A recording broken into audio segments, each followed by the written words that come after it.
2004 October 12 சத்தியமங்கலம்ல இருக்க காட்டுல ambulance sound, confide sound, police siren sound அடுத்தடுத்து கேட்டுக்கிட்டே இருக்கு அந்த கிராம மக்களுக்கு. என்னடா நடந்துருச்சுன்னு சொல்லிட்டு அங்க போய் பாக்குறதுக்குள்ள தமிழ்நாட்டில் இருக்க ஒட்டுமொத்த நியூஸ் சேனல்லையும் ஒரு பிரேக்கிங் நியூஸ் வருது. அப்படி என்னவா இருக்கு இந்த பிரேக்கிங் நியூஸ் சொல்லிட்டு மக்கள் எல்லாருமே அந்த நியூஸை பார்க்க போறாங்க. அப்பதான் எல்லாருக்குமே ஒரு விஷயம் தெரிய வருது. கிட்டத்தட்ட சத்தியமங்கலம் தமிழ்நாட்டை சுத்தி இருக்க கர்நாடகா வனப்பகுதி சுத்தி இருந்த வனப்பகுதி ஃபுல்லாத்தையும் 20 வருஷமா ஆண்டுகிட்டு இருந்த இந்த வீரப்பனை சுட்டு கொண்டுட்டாங்கன்னு சொல்லிட்டு எல்லா நியூஸ் சேனல்லையும் பிரேக்கிங் நியூஸ் வருது. ஆமாங்க, இன்னைக்கு நம்ம பேச போற பொருள் என்னன்னு பாத்தீங்கன்னா கோசை முனுசாமி வீரப்ப கவுண்டர். அவரை பத்தின ஃபுல் ஹிஸ்டரி, அவரை எப்படி கொன்னாங்க, எப்படி என்கவுண்டர் பண்ணாங்க, இது வரைக்கும் வெளியே வராத மிஸ்ட்ரிஸ் என்னென்னலாம் மறைஞ்சிருக்கு அப்படின்னு நீங்க தெரிஞ்சுக்கணும்னா இந்த வீடியோ ஃபுல்லா. அதுக்கு நம்ம வீடியோக்குள்ள போலாம்.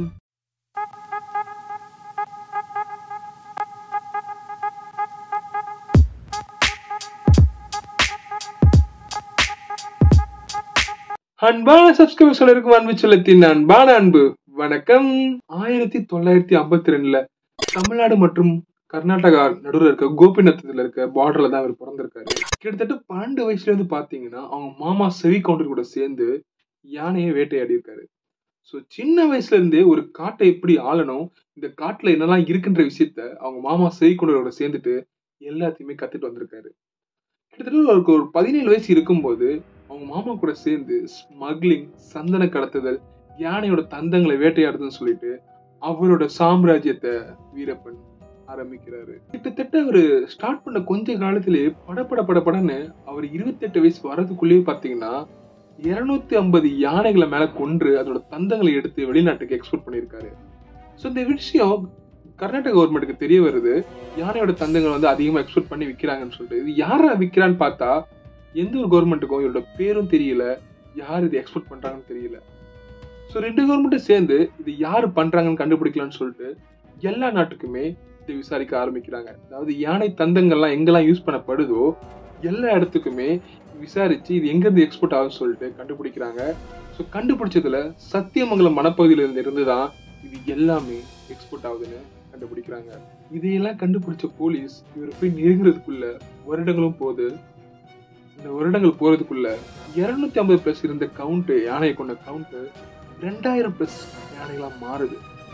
ஸோ அப்பதான் ஒரு ஸ்பெஷல் டீம் ஃபார்ம் பண்றாங்க. Tamil Nadu government and Karnataka government and Kerala government இவங்க 3 பேருமே சேர்ந்து ஒரு ஸ்பெஷல் டாஸ்க் ஃபோர்ஸ் ஃபார்ம் பண்ணி ஸோ வீரப்பனை பிடிச்சான்னு சொல்லிட்டு பல கோடி நிதிகளை அதில் ஸ்பெண்ட் பண்றாங்க. ஸோ அதெல்லாம் நடந்து முடிகிறதுக்குள்ளேயே பார்த்தீங்கன்னா கிட்டத்தட்ட ஒரு 185 பேரை வீரப்பன் கொலை பண்றாரு, இன்க்ளூடிங் போலீஸ் ஆபீசர்ஸ்ல இருக்காங்க. என்னடா தப்பு பண்ணவரை போய் போலீஸ் அரெஸ்ட் பண்ண போறாங்க, அவரை கொலை பண்றாங்க. அவர் யாரை தட்டி கேட்டாலும் அவர் கொலை பண்ணிட்டே இருக்காரு. ஏன் அவ்வளவு பெரிய டெரரிஸ்ட் கேங் அவர் வச்சிருக்காரு? பார்க்கலாம். இதெல்லாம் நடந்துட்டு இருக்கும்போது பாத்தீங்கன்னா பாலாறுல வீரப்பனை பிடிக்கிறதுக்காக ஒரு வேன்ல 22 போலீஸ் ஆபீசர்ஸ் போயிட்டு இருந்தாங்க. அந்த வேனை பாம் வச்சு பிளாஸ்ட் பண்றாரு. இதெல்லாம் வந்துட்டு ஸ்பெஷல் டாஸ்க் ஃபோர்ஸ்க்கு வந்து பாத்தீங்கன்னா ரொம்பவே ஒரு டஃப்பான சேலஞ்சா இருந்துச்சு. இப்படி இது வீரப்பனை பிடிச்சாகணும்னு சொல்லிட்டு ரொம்பவே இது பண்ணிட்டு இருக்கும் போதுதான் எல்லா கவர்மெண்ட்டும் ஒரு முக்கியமான முடிவு எடுக்கிறாங்க. வீரப்பனோட உயிரை எடுக்கிறவங்களுக்கு 10 லட்ச ரூபாய் நிதி, இல்ல வீரப்பன் இருக்க இடத்த காட்டுறவனுக்கு 10 லட்ச ரூபாய் தரேன்னு சொல்லிட்டு கவர்மெண்டே அபிஷியலா வெளியிடுது. ரொம்ப ஷாக்கிங்கா இருக்குல்ல. அதே மாதிரி வீரப்பன் போலீஸை மட்டும் கொல்லல, போலீஸ்க்கு இன்ஃபார்மரா இருந்த பொதுமக்களையும் கொண்டிருக்காரு. அதாவது அந்த ஊர் மக்கள் சத்தியமங்கலத்துல அவர் வந்து பிடிக்காம இருந்த மக்கள்லாம் சில பேர் வந்து பாத்தீங்கன்னா போலீஸ்க்கு இன்ஃபார்ம் கொடுத்துட்டு இருந்தாங்க. இவர் இங்கதான் பதுங்கி இருக்காரு, இவர் இங்கதான் இருக்கான்னு சொல்லிட்டு போலீஸ் அது மூலமா தேடிட்டு இருந்தாங்க. அப்படி யாரெல்லாம் கொடுக்குறாங்களோ அவங்களையும் தேடி போய் கொலை பண்ணிட்டு இருந்தாரு. இவ்வளவு விஷயம் பண்ணிருக்காரு. பட் சத்தியமங்கலம் கிராம மக்களுக்கு மட்டும் ஏன் வீரப்பன் அவ்வளவு பிடிச்சிருக்கு? ஆமா, ஏன்னா சத்தியமங்கலம் கிராம மக்களுக்கு வீரப்பன் வந்து ஒரு ராபின் ஹுட் மாதிரி இருந்திருக்காரு. என்னன்னு பாத்தீங்கன்னா அவங்க வீட்டுல என்ன ஒரு பிரச்சனை, யாருக்காவது மெடிசன் உதவி தேவைப்படுச்சு அப்படின்னா லட்சக்கணக்கான பணங்களை உதவின்னு கேட்டு வந்தா தானமா வழங்கியிருக்காரு. எந்த ஒரு பிரச்சனை வந்தாலும் அந்த கிராம மக்களுக்கு இவரு முன்னாடி நின்று ஹெல்ப் பண்ணிருக்காரு. ஒரு கட்ட பஞ்சாயத்து மாதிரி நின்று பண்ணிருக்காரு. ஸோ அவளுக்கு எல்லாமே ஒரு சுமூகமா முடிஞ்சிருக்கு. ஸோ அதனாலதான் அது பாத்தீங்கன்னா வீரப்பனை அந்த கிராம மக்கள் ராபின் ஹுட் அப்படின்னு சொல்லிட்டு போற்றி ஒரு ஹீரோவா வாழ்ந்துட்டு இருந்தாரு. என்னடா சொல்றது, ஸ்டார்டிங்ல சொல்றதெல்லாம் பார்த்தா ஒரு வில்லனா போர்ட்ரேட் பண்ணிட்டு இருந்தா, பட் அந்த கிராம மக்களுக்கு எப்படி ஹீரோ ஆனாரு? ஸோ இந்த விஷயம் தாங்க.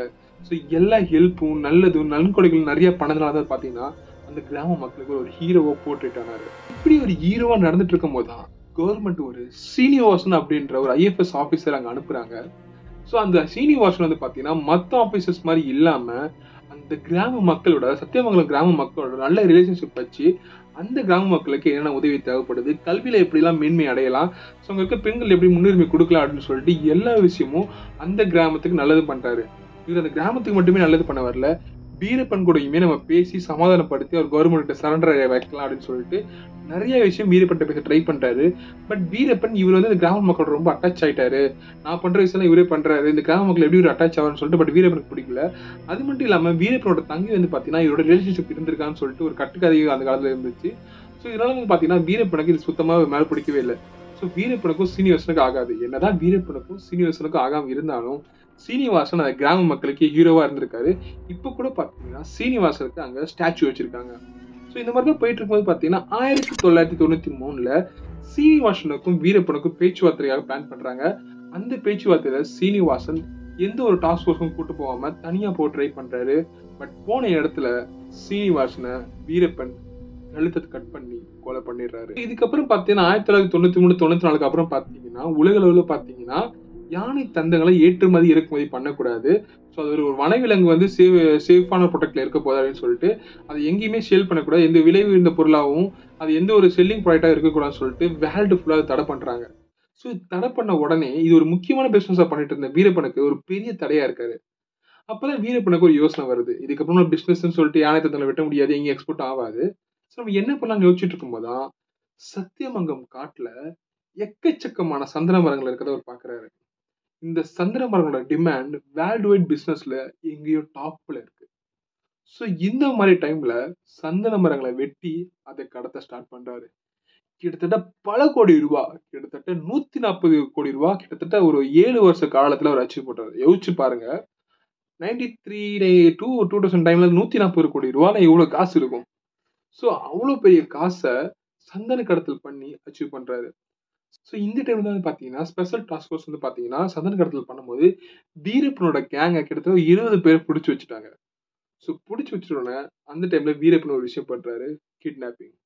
அதுவும் சாதாரண ஆளு கிட்னாப் பண்ணல, கர்நாடகா சூப்பர் ஸ்டாரான ராஜ்குமார் கிட்னாப் பண்றாரு. ரொம்பவே ஆச்சரியமா இருக்குல்ல, ஒரு சூப்பர் ஸ்டாரை அசால்ட்டா கிட்னாப் பண்ணி தன்னோட காட்டுக்குள்ள வச்சுட்டு கவர்மெண்ட்டுக்கு டிமாண்ட்ஸ் வைக்கிறாரு. இந்த டைம்ல அவர் கவர்மெண்ட் வச்ச டிமாண்ட் என்னன்னு பாத்தீங்கன்னா, என்னோட ஆளுங்களை நீங்க ரிலீஸ் பண்ணணும், அது மட்டும் இல்லாம 100 கோடி ரூபாய் டிமாண்ட நீங்க எனக்கு கொடுக்கணும் அப்படின்னு சொல்லிட்டு கவர்மெண்ட் டிமாண்ட் பண்றாரு. ஸோ கர்நாடகா கவர்மெண்ட்டும் பேச்சுவார்த்தை நடத்திட்டே இருக்காங்க. கிட்டத்தட்ட 104 நாள் அவங்களோட கஸ்டடியில ராஜ்குமார் இருந்தாரு. ஸோ கிட்டத்தட்ட கடைசியில வந்து பாத்தீங்கன்னா கர்நாடகா கவர்மெண்ட் அவங்க ஆளுங்களை ரிலீஸ் பண்றாங்க. ஆனா காசு 100 கோடி ரூபாய் தரல, 5-10 கோடி ரூபாய் கொடுத்தாங்கன்னு சொல்லிட்டு போல ஆர்டிகல்ஸ்ல இருக்கு.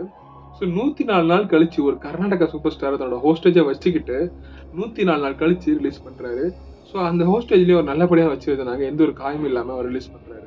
ஸோ இந்த டைம்ல வந்து பாத்தீங்கன்னா ஜெயலலிதாவுக்கும் வீரப்பனுக்கும் ரொம்பவே வந்து பாத்தீங்கன்னா ஒரு முரண்பாடு இருந்துகிட்டே இருந்துச்சு. ஸோ மறுபடியும் ஏடிஎம்கே அந்த டைம்ல ஆட்சிக்கு வருது. ஆட்சிக்கு வந்த உடனே ஏடிஎம்கே ஜெயலலிதா சிஎம் அப்ப இருந்த சிஎம் எடுத்த ஒரு முடிவு என்னன்னா, வீரப்பனை சுட்டு பிடிக்கணும், அதுக்கான எந்த ஒரு எல்லைக்கு நீங்க போலான்னு சொல்லிட்டு அப்ப இருந்த விஜயகுமார்ன்ற ஆபீசர்ஸ்க்கு இந்த பதவி கொடுக்குறாங்க. ஸோ அவரு வந்து பாத்தீங்கன்னா நிறைய ஸ்பெஷல் டாஸ்க் ஃபோர்ஸ் அமைச்சு வீரப்பனை ரொம்ப மும்முரமா தேட ஆரம்பிக்கிறாரு. ஸோ அப்பதான் வந்து பாத்தீங்கன்னா வீரப்பனை நம்ம தேடி போயெல்லாம் பிடிக்க முடியாது, அப்படின்னா தான் நம்ம வழக்குல வர வைக்கணும்னு சொல்லிட்டு விஜயகுமார் ஒரு பிளான் பண்றாரு. என்ன பிளான் பாத்தீங்கன்னா, வீரப்பனுக்கு கன் சப்ளைஸ் எல்லாம் பண்ற ஒரு ஆளை நம்ம பிடிப்போம், அவனை பிடிச்சி வீரப்பன் கிட்டவே பேசுவோம், உங்களுக்கு எல்டிஎஃப் அதாவது ஸ்ரீலங்கால பிரபாகரன் இருக்காரு இல்லையா, அந்த எல்டிஎஃப் அவர்கிட்ட இருந்து உங்களுக்கு ஆதரவு தேவைப்படுன்னு சொல்லிட்டு அவர் வெளியே வர வச்சு பிளான் பண்ணி என்கவுண்டர் பண்ணலாம் அப்படின்னு சொல்லிட்டு பிளான் போடுறாங்க. இந்த பிளானும் கிட்டத்தட்ட சக்சஸ் ஆகுது. ஸோ வீரப்பன் கிட்ட போயிட்டு அவங்க பேசுறாங்க, அந்த இவங்க அமிச்சாங்களே ஆளு அந்த கன் சப்ளை பண்றவங்கலாம், அவங்க போயிட்டு பேசுறாங்க. ஸோ இந்த மாதிரி சொல்றாரு, உங்களுக்கு ஸ்ரீலங்காவில் நிறைய உங்களுக்கு பவர் இருக்கு, நீங்க ஸ்ரீலங்கா வரணும்னு சொல்லிட்டு அங்க விரும்புறாங்க, எல்டிஎஃப்ல விரும்புறாங்கன்னு. இவருக்கு ரொம்பவே ஆச்சரியம், என்னடா அங்கிருந்து அவ்வளவு பெரிய லீடர்ஸே நம்மளை கூப்பிடுறாங்களே, நம்ம என்ன இங்க உட்காந்துட்டு இருக்க போறோமா என்னன்னு சொல்லிட்டு யோசிக்க ஆரம்பிக்கிறாரு.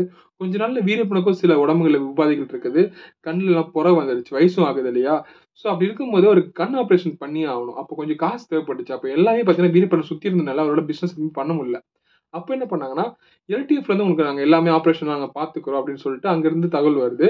ஸோ வீரப்பனும் வந்து பார்த்தீங்கன்னா, அவர நம்பி இதுக்குள்ள இறங்குறாரு. இது எல்லாமே பார்த்தீங்கன்னா, ஒரு சதி செயல். ஒரு ஆப்பரேஷன். ஸோ விஜயகுமார் பண்ண ஒரு ஆப்பரேஷன். ஸோ இந்த ஆப்பரேஷன் நல்லாவே நடந்துட்டு இருக்கு. அவர அந்த காட்டுக்குள்ள இருந்து ஒரு காட்டுக்குள்ள இருந்த அந்த கிங்க அந்த காட்டுக்குள்ள இருந்து வெளிய வர வைக்கிறாங்க. வெளிய வர வச்சு ஒரு செட் பண்ணி வச்ச ஆம்புலன்ஸ்ல டிராவல் பண்றாரு. கிட்டத்தட்ட சத்தியமங்கலம் வனப்பகுதியை தாண்டி அந்த ஆம்புலன்ஸ் போயிட்டு இருக்கும்போது, ஒரு இடத்துல ஹோல்ட் ஆயி நிக்குது.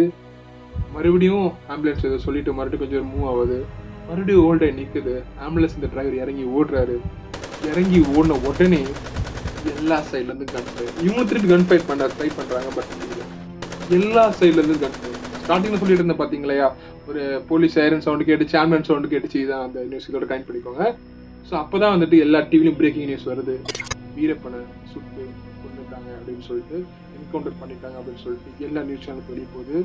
ஸோ இதை பண்ணது பார்த்தீங்கன்னா விஜயகுமார், அதாவது நம்ம டிஐஜிபிலாம் இருந்திருக்காரு இல்லையா, அவர் தான் இந்த ஆப்ரேஷன் லீட் பண்ணியிருக்காரு.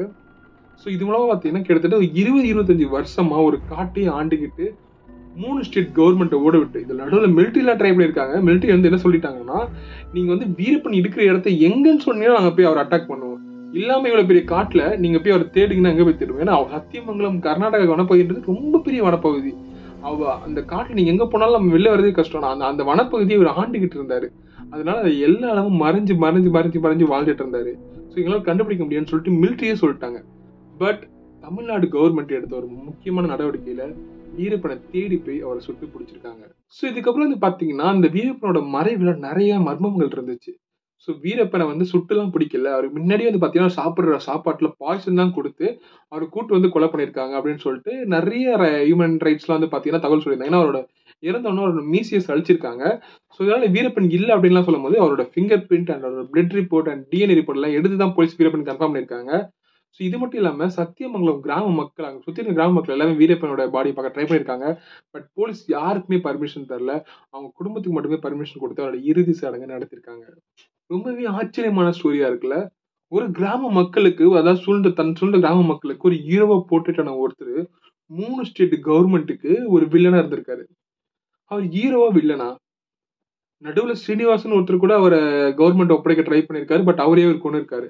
ஸோ இதை பார்க்கும்போது நம்ம கவர்மெண்ட் சைடு சப்போர்ட் பண்றதா, இல்ல கிராம மக்களுக்கு நிறைய நல்லது பண்ணியிருக்காருன்னு சொல்லிட்டு நம்ம அவர் ஹீரோவா போர்ட்ரேட் பண்றதா? வீரப்பன் ஹீரோவா வில்லனா? நீங்களே சொல்லுங்க. ஸோ இந்த வீடியோ உங்களுக்கு பிடிச்சா மறக்காம லைக் பண்ணுங்க, ஷேர் பண்ணுங்க, சப்ஸ்கிரைப் பண்ணுங்க. இன்னொரு புது வீடியோட நான் உங்களை சீக்கிரமா சந்திக்கிறேன்.